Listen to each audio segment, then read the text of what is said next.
Just having a socio-political debate with my girlfriend Katya on our morning walk. It got a bit heated, as it usually does, because first thing in the morning, your guard is less down. You're at your most connected to dream state still, and I feel like you're most connected to any kind of religious capability. Not that I'm religious at all, but if there was a religion that I believed in, I would practice it in the morning, because I feel like that's the best time. We're talking about a tricky subject. I feel very, very apprehensive about even voicing the issue on camera due to its controversy, which is very strange, as it's a very simple topic. It should be, but the cultural times, it's stifling to exercise the right to question things. It's a very communist style way of living in now in 2020 in the Western world, where we're extremely scared of even thinking thoughts like, "Ooh, that's not very PC. Ooh, got to be really careful." The problem is, if you don't discuss things and actually get them off your chest, you're not really going to learn and be able to debate it. Because if we lived in a free world, I would say to you how I really feel, and then you could say, "Chevy, you're crazy asshole, loser, what the hell are you talking about?" And I'd be like, "Okay, I get you. Thanks, bro. Thanks for telling me how it is." But if I'm not saying it, or if you're too shy to comment, or if it gets deleted or censored, all these thoughts are just going to keep on festering. And that's not good for nobody.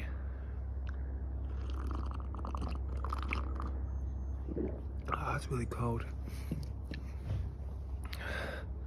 So the topic on the conversation on the walk, it's not going to be the same now, because obviously the main thing that made the conversation interesting before was the initial emotional response. When something is second take, it's been filtered. Then you're not getting a true connection to the subconscious mind of the content creator. Okay, so the content on the walk. Katya asked me about my productivity and have I organised a holiday yet for December, and I said I hadn't. And then we went on to gender differences in modern society, and Katya was saying she thinks that men in general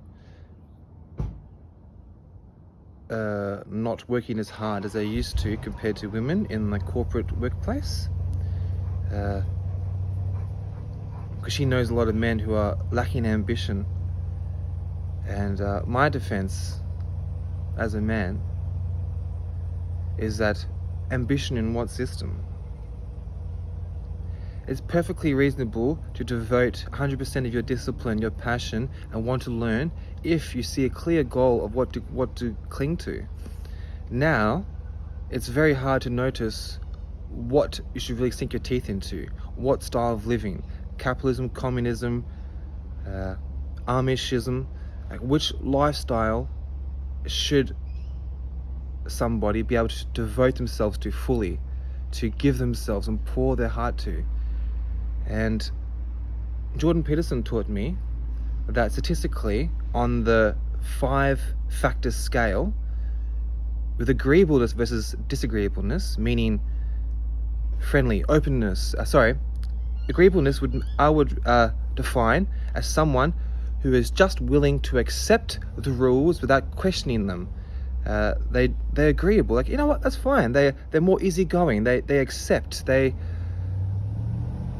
That's what the scale says. I feel very guilty for even saying this. I feel like a misogynist, which is very strange, because, well, I've only ever had female best friends, and I'm very close to my sisters, well, I was, and I have a beautiful mother who's a very strong woman, and great relationships with women in general, and I'm very apprehensive about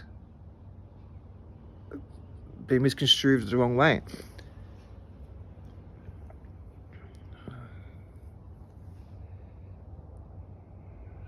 But obviously she's right.